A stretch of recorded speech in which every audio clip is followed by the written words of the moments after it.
So, The Dark Knight. Pretty great movie, most people love it, and nearly everybody at least knows about it. With that in mind, we're going to play a little game where we retcon a new sequel for this film into existence. Only this time, it's directed by Taika Waititi instead of the homie Chris. Let's pretend The Dark Knight Rises doesn't exist and start from scratch. Let's give Taika free reign and see what he comes up with. First things first, this Batman is too gritty and mean. We're going to take him back to his Adam West roots, because camp and slapstick is much more fun than serious drama. The film opens with jolly Batman facing off against Trigon. You know, that old world-ending scam from Teen Titans. Trigon threatens to destroy the planet, but Batman calls him cringe and beats him up while Enter Sandman plays in the background. Batman seals Trigon within Raven, then allows her to reside within his mansion. When he arrives to his mansion, he discovers that his devious rival the Joker has returned, and has been posing as Alfred in his absence. Batman tells the Joker to stop being silly, and so they give up their cutthroat rivalry in favor of becoming buddy cop style partners. Batman asks where the real Alfred is, and Joker leads him to the moon, where Alfred sits, gazing at the stars. Alfred reveals a secret to Batman, in that he has had an evil twin all along. Then Alfred decides to stop living and melts into a puddle of goo. Suddenly, the evil twin appears, and declares that her name is Harley Quinn. Harley then chases Batman and the Joker back to Earth, and blows up the Batwing alongside Batman's utility belt, meaning he no longer has access to his various gadgets. The two then crash land in Metropolis,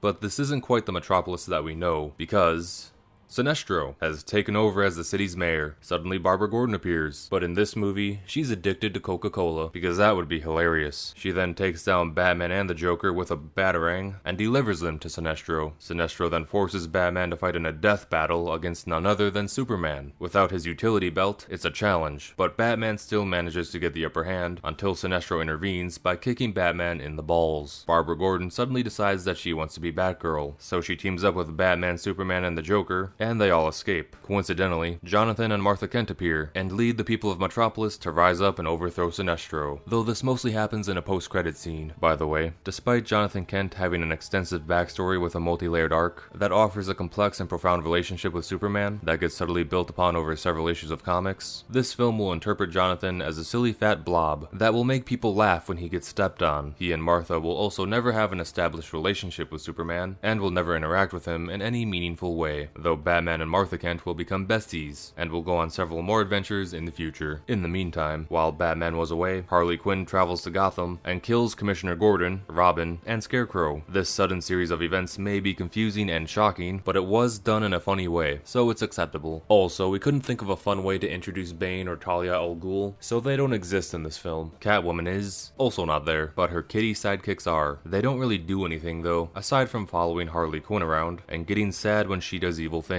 Harley takes over Gotham and rules it with an iron fist. Suddenly, Batman and friends appear to save the day. Harley remote controls the Batmobile and forces it to fight Superman, to which Superman struggles a lot with it in an awkward, poorly animated CGI battle. Instead of hiring minions or coming up with master plans, the Joker will now exclusively fight by running around and stabbing people with a pencil. Batman himself is trying to fight Harley Quinn, but Harley wipes the floor with him. She then breaks his back and he becomes paralyzed. And while getting whooped by Harley, Batman has a vision from Alfred, and realizes that he doesn't need his utility belt to get by, because the true Batarangs were within him all along. This discovery doesn't help him win the fight though. In his desperation, he tells Batgirl to evacuate the Earth's population. Then he orders Joker to summon Trigon from his mansion. Trigon then appears and begins to destroy the Earth. Superman leaps out to battle Trigon himself, but Batman tells Superman to stop being cringe. Then everybody laughs while Trigon gives him a wedgie. After that, Batman crawls to a ship with his friends in tow. Catwoman's cats stay behind and sacrifice themselves while protecting the ship from Harley's minions. They also perform a sick Animal Crossing reference on their way out. Then all the humans of Earth fly away, while they watch Harley and Trigon kill each other and blow up the Earth in the process. In this canon, Harley Quinn was born powerful enough to be Trigon's equal, so don't concern yourself with the power levels here. It's a tragic end, though Batman is optimistic, because he believes that humanity can start over in a fresh new world. However, Darkseid suddenly appears and kills everyone on the ship, including the Joker. Superman tries to fight Darkseid, but he gets pummeled so thoroughly that he falls into deep despair, and he vows to never pose as Superman ever again, because he is simply too afraid now. Instead, he will forever remain as Clark Kent. The end. Now, if you thought this story was incredible, I recommend you visit your nearest healthcare provider ASAP, unless you're just here for the memes,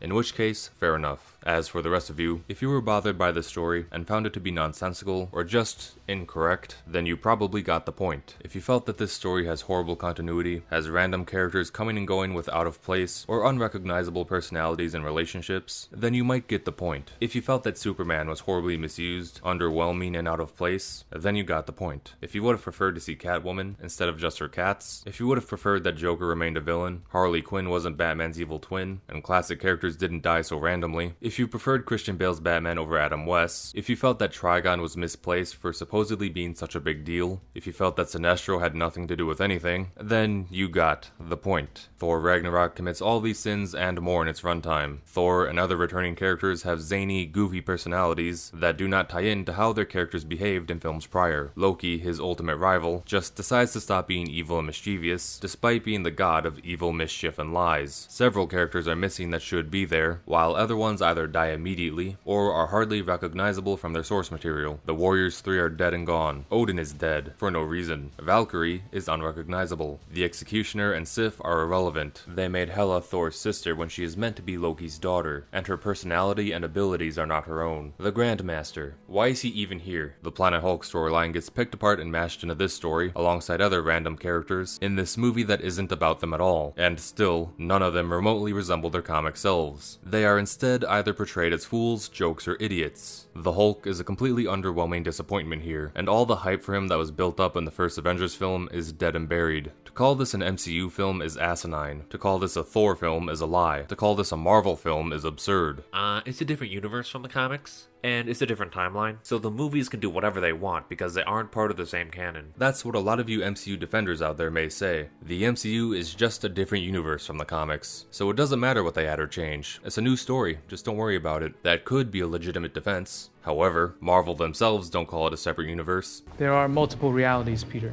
This is Earth, Dimension 616. I'm from Earth 833. Our universe is 838, and we've designated yours 616. And Ragnarok is such a departure from the source that calling it a new interpretation would be an understatement. This is just an entirely different story altogether. Also, what would be the point of separating the films and comics into different universes? What's the point of Marvel doing live-action films if they're not going to be about Marvel characters and stories? The appeal of the adaptation is to bring these stories to life and reach a broader audience. It's the same with any other medium, be it a book, a game, or otherwise. Look at any other major film adaptation. The Lord of the Rings and Harry Potter films were highly praised for their abilities to faithfully recreate the spirit and essence that brought their books to life. But when the Rings of Power came around and offered a wildly different interpretation of Tolkien's work that prioritized taking liberties over being a faithful recreation, the world collectively told Amazon to piss off. When the Game of Thrones TV writers ran out of book material to adapt and just decided to turn the show into random nonsense, the world collectively told HBO to piss off. When the Halo TV writers proudly boasted about how they never even bothered to play the games before adapting them into a show, well, big surprise, the world told them to piss off. And trust me, we'll have a longer talk about this disaster in due time. Point being, when people see something they know and like get warped and changed into something worse, they get big mad.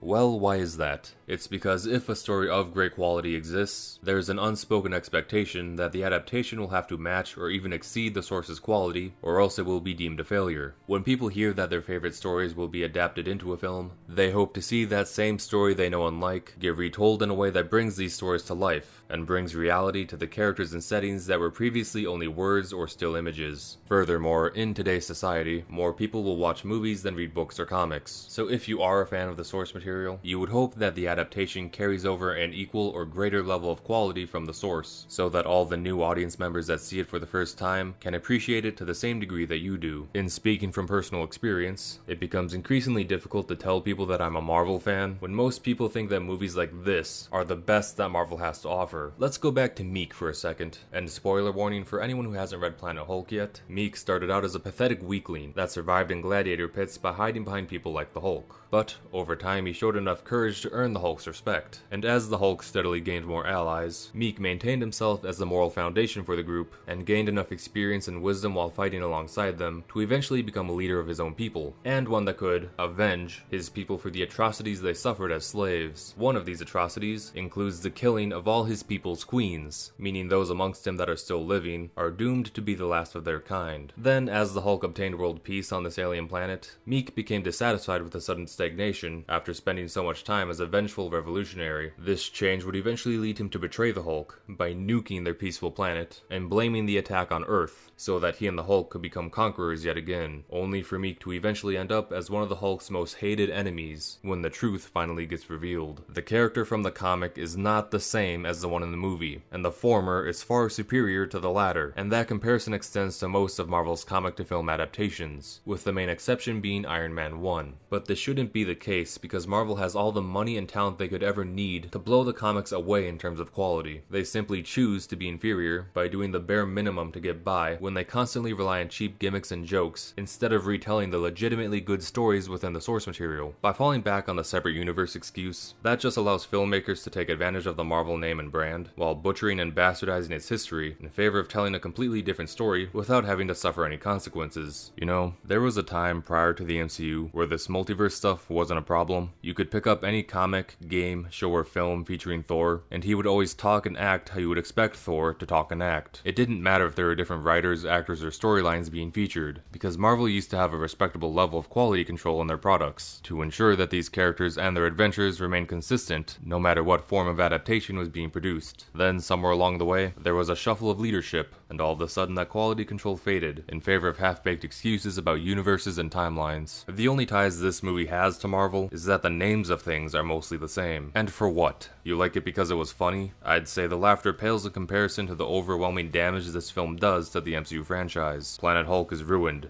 It's over. They blew it. One of the Hulk's best stories just squashed alongside his characters. Korg, and especially Miek, are pathetic, moronic peons when compared to their comic selves. But thankfully most of the other Planet Hulk cast members were spared from being mangled and butchered by this atrocity of an adaptation. Like, seriously guys. Miek actually used to be a deep, dynamic character, with a sophisticated, detailed, and multi-layered arc. He used to be really important. They are liars if they are suggesting that this purple smudge is the same thing. The stakes are gone and have been replaced by punchlines. Surtur's dead and gone. I hope you liked him for the 5 minutes he was on screen. He was also meant to be important. Asgard is obliterated. That place still had the potential to carry many more great stories, characters, and visuals, but not anymore. Thor Ragnarok is a terrible movie. If you still like it after hearing all this, then fine, enjoy the jokes. But I encourage you to please raise your standards, and consider what could have been. Because my goodness, this movie could have been so much better than what we got. And all this ranting and raving doesn't even cover the worst of it. The greatest sin that this film commits is that it serves as a precursor for things to come. This film is the new template that the MCU will go on to absorb, and blueprint the entirety of its fourth phase with, including one of its worst entries, that being Thor Love and Thunder.